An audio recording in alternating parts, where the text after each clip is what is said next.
ब्रह्मचर्य अत्यंत आवश्यक है। नींद पर काबू पाने के लिए, शरीर पर शासन करने के लिए, मन पर शासन करने के लिए, दिव्य आनंद का अनुभव करने के लिए ब्रह्मचर्य नींव है, नींव।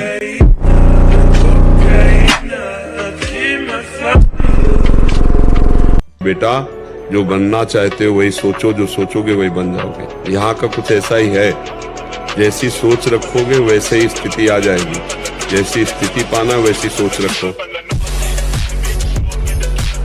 अगर साधु आसन में नहीं बैठता, साधु व्यायाम प्राणायाम नहीं करता, साधु अपने शरीर को थकाता नहीं है, तो ब्रह्मचर्य नहीं रह सकता। पक्का। आप 1 साल ब्रह्मचर्य रहकर देखिए, नमक रोटी खाइए आप, और आपसे अगर कोई हाथ मिला ले तो उनसे बात करना। 1 साल केवल आप ब्रह्मचर्य रहिए, व्यायाम संयम से रहिए, आपसे कोई हाथ मिला ले तो बताओ, चाहे टेढ़ा को आप उठा के पटक देंगे, क्योंकि ब्रह्मचर्य का बल।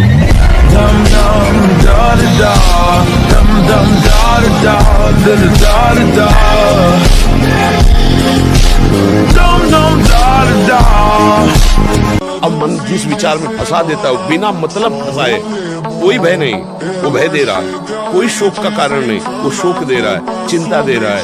किसी भी कार्य को करो, इतना संशय पैदा कर। और जब ब्रह्मचर्य, ऐसा कैसे हो सकता है? बल है ना, ऐसा कैसे हो सकता है?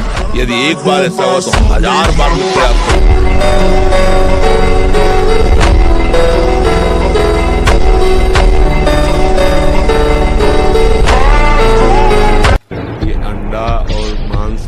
आदमी जिनको ये भ्रम है कि इसमें शारीरिक शक्ति बढ़ती है, शरीर बल ज्यादा काम नहीं करता है, तो ब्रह्मचर्य वीर की रक्षा करोगे, उससे बढ़कर कोई बल नहीं होता। ब्रह्मचर्य सबसे बड़ा महाबल होता है।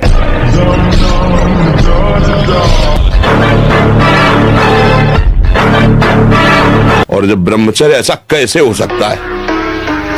बल है ना, अध्यात्म बल, शारीरिक बल की बात नहीं कहते। ऐसा कैसे हो सकता है? यदि एक बार ऐसा हुआ तो 1000 बार मैं प्रयास करूंगा और इस पर विजय। वो मतलब जिद्दी स्वभाव, एक निष्ठा उसी से आती है, उसी से। पहले खेती जोतते थे ना किसान, एक फार वाला होता था और पूरे खेत को उसी से जोतला है, बलवान होते। 2 लीटर मठा और 8 रोटी पाए, बैल की जैसी ताकत। अगर बैल को नाक पकड़ के रोक ले तो वो वही खड़ा हो जाए।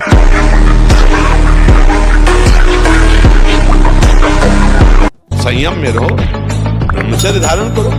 देखो ना, 10-10 हजार वर्ष तक ब्रह्मचर्य रहे और फिर पुत्र प्रकट किया तो गरुण जी, अरुण जी, ऐसे महान भगवत पार्षद प्रकट। अगर आप ब्रह्मचर्य रहकर संतान उत्पन्न,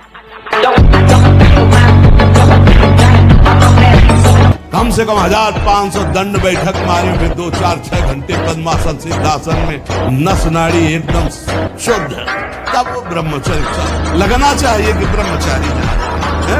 एक हमने देखा था, पहलवान आए थे, हर जगह विजय प्राप्त करते थे, तो वहां उन्होंने चैलेंज कर दिया कि कोई भी लड़ ले। तो गांव का एक किसान आदमी जो संयम से रहता था, दंड बैठक मारता, तो बोले नाम नहीं सुना, 5 मिनट में तुम्हें पटकेंगे। जैसा उसने कहा था, 5 मिनट में ऐसे ऊपर उठा के बोरा की तरह धम्म से रख दिया। बाद में उसने एकांत में बुलाया उसको और कहा, ऐसा क्या? तो उसने कहा कि रोज मैं अपने व्यायाम को भगवान का भजन समझता हूँ और संयम से रहता हूँ। तुम्हारे शरीर को देख करके हम समझ गए थे कि तुम्हारा शरीर भोग प्रधान है। गरीब आदमी दंड बैठक मार के संयम से रह के पटक दिया उसको।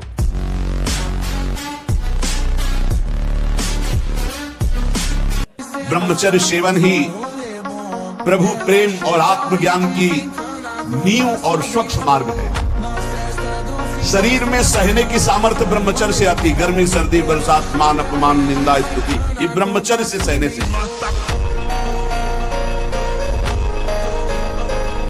गुरुदेव भगवान, आपकी तरह अखंड ब्रह्मचर्य का पालन कैसे किया जाए, कृपया करके मुझे वो नियम बताएं। पहला, ब्रह्म मुहूर्त में जगना।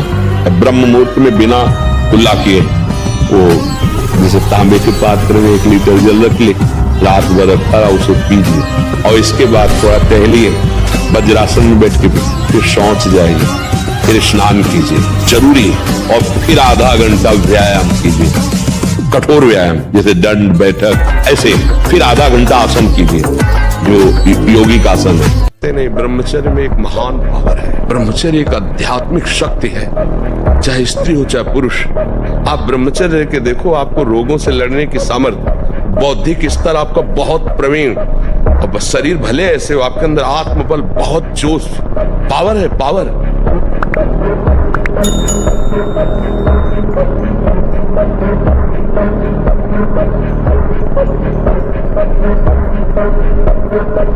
क्या मुर्दे जैसा जीवन, जो इंद्री जैसा चाहे वैसा डाउन कर दे, जैसा चाहे वो हमें शोक दे दे, दुख दे।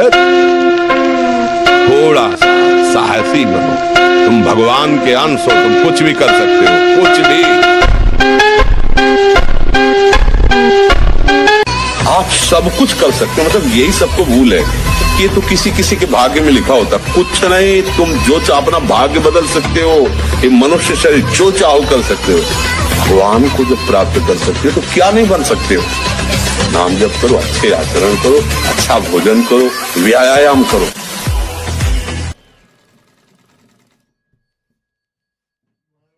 ब्रह्मचर्य प्रत्येक मार्ग के लिए बहुत सुंदर नींव है, चाहे वो गृहस्थ में जाए, चाहे किसी खेल में जाए। गांव में पहले तो 10-20 पहलवान होते ही थे, अब समय बदल गया है हमारी राष्ट्र सेवा में। तो अगर ब्रह्मचर्य तो स्मृतिवान है, धैर्यवान है, बलवान है, तभी वो राष्ट्र सेवा में लग पाएगा।